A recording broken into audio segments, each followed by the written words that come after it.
एका लहानशा लावा पक्षाने एका विशालकाय हत्तीकडून सूड घेण्याची शपथ घेतली. चला तर मग पाहूया जातक कथांमधील ही प्राचीन गोष्ट आपल्याला शक्ती, बुद्धिमत्ता आणि रणनीतीबद्दल काय सांगते. म्हणजे बघा, या कथेची सुरुवात कुठल्या हिरोपासून होत नाही, तर एका धमकीने होते. एका छोट्याशा जीवाने एका प्रचंड मोठ्या जीवाविरुद्ध घेतलेल्या सुडाच्या शपथेने. पण ही शपथ का घेतली गेली असेल? या सुडाच्या भावनेमागे नक्की काय कारण होतं ते समजून घेऊया. ही गोष्ट तशी मुळात सांगितली गेली होती देवदत्ता नावाच्या एका माणसाचा स्वभाव समजावण्यासाठी, जो खूपच कठोर, क्रूर आणि हिंसक होता. म्हणजे बुद्धांनी आपल्याच एका निर्दयी शिष्याला धडा शिकवण्यासाठी ही कथा सांगितली होती. तर आता वळूयात थेट कथेला. कल्पना करा, हिमालयाचा तो विशाल परिसर आणि तिथे चरतोय 80,000 हत्तींचा एक प्रचंड मोठा कळप. आता एवढा मोठा हत्तींचा कळप आपल्या घरट्याकडे येताना पाहून एका लावा पक्षिणीच्या काळजाचा ठोकाच चुकतो. ती काय करते? ती थेट त्या कळपाच्या शक्तिशाली नेत्याकडेच जाते मदतीसाठी. म्हणजे तिची विनंती फक्त दया दाखवण्याची नाहीये, ती खरं तर त्या शक्तिशाली नेत्याच्या मोठेपणाला, त्याच्या न्यायाला साथ घालतीये. तिला विश्वास आहे की तो तिचं ऐकेल. आणि तो शहाणा नेता म्हणजे बोधिसत्व तिची विनंती मान्यही करतो.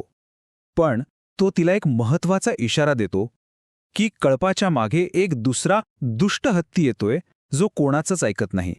आता हा इशारा ऐकून घाबरून न जाता ती लावा पक्षीण आपल्या पिलांना वाचवण्यासाठी त्या दुसऱ्या अधिक धोकादायक हत्तीकडेही जाते आणि त्याच्यासमोरही तशीच विनंती करते. पण त्या दुष्ट हत्तीचं उत्तर ते तर निव्वळ तिरस्काराने भरलेलं होतं. तो आपल्या ताकदीची बढाई मारतो, जणू काही त्याला कोणताही परिणाम भोगावा लागणारच नाही. आणि इथेच आपल्याला शक्तीची दोन वेगवेगळी रूपं दिसतायत. बघा, एका बाजूला आहे दयाळू आणि जबाबदार नेतृत्व, आणि दुसऱ्या बाजूला निव्वळ अहंकारी, विनाशकारी, पाशवी ताकद. त्या दुष्ट हत्तीचे शब्द फक्त धमकी नव्हते, तो जे बोलला ते त्याने करून दाखवलं, आणि ते खूपच क्रूर होतं. तो खरंच आपल्या धमकीप्रमाणे वागतो, घरटं उद्ध्वस्त करतो, आणि त्याला याचा काहीही पश्चाताप होत नाही. पण ही क्रूरता कथेचा शेवट ठरत नाही. उलट इथूनच खऱ्या संघर्षाला सुरुवात होते, बुद्धी आणि ताकदीच्या संघर्षाला. आणि इथेच तर गोष्टीत खरा ट्विस्ट येतो. दुःखात बुडून जाण्याऐवजी तो लहानसा पक्षी आता एक रणनीतिकार बनतो. विचार करा, आपल्यापेक्षा हजारो पटींनी मोठ्या शत्रूला हरवण्यासाठी तो एक धाडसी योजना आखतो. पण ती हे सगळं एकटी करत नाही. ती काय करते तर 3 लहान मित्रांना एकत्र आणते. एक कावळा, एक निळी माशी आणि एक बेडूक. आणि प्रत्येकाची या प्लॅनमध्ये एक खास आणि खूप महत्त्वाची भूमिका असते. कावळा हत्तीचे डोळे फोडणार, माशी जखमांमध्ये जंतू पसरवणार, आणि बेडूक हत्तीला त्याच्या अंताकडे घेऊन जाणार. काय ही जबरदस्त योजना प्रत्यक्षात कशी यशस्वी होते? चला पाहूया. हे बघा, कसं एकामागोमाग एक घडते. आधी कावळा हल्ला करून हत्तीला आंधळं करतो, मग निळी माशी त्याच्या जखमांमध्ये संसर्ग पसरवते, आणि शेवटी तहानेने व्याकुळ झालेला हत्ती बेडकाच्या आवाजाला पाणी समजतो आणि एका दरीकडे ओढला जातो. म्हणजे काय जबरदस्त सापळा रचलाय. आणि ही योजना अगदी अचूकपणे यशस्वी होते. तो लहानसा लावा पक्षी केवळ बुद्धी आणि एकीच्या जोरावर आपलं ध्येय गाठतो. शेवटी ताकदीवर बुद्धीचा विजय होतोच.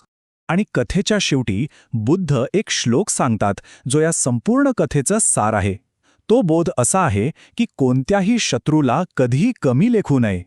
आणि मग बुद्ध या गोष्टीला पुन्हा वर्तमानात आणतात. ते सांगतात की या कथेतील पात्र कोण होते? दुष्ट हत्ती म्हणजे तो क्रूर देवदत्त, आणि तो शहाणा नेता बोधिसत्व म्हणजे स्वतः बुद्ध. म्हणजे बघा, ही प्राचीन कथा फक्त सुडाची नाहीये. ती आपल्याला शिकवते की योग्य रणनीती आणि एकजूट यांच्यात किती प्रचंड ताकद असते. आणि ही कथा आपल्याला एका महत्त्वाच्या प्रश्नावर विचार करायला लावते. खरी शक्ती म्हणजे काय? विनाश करण्याची ताकद की सगळ्यांना एकत्र आणण्याची बुद्धी? हा प्रश्न हजारो वर्षांपूर्वी जितका महत्त्वाचा होता, तितकाच तो आजही आहे, नाही का?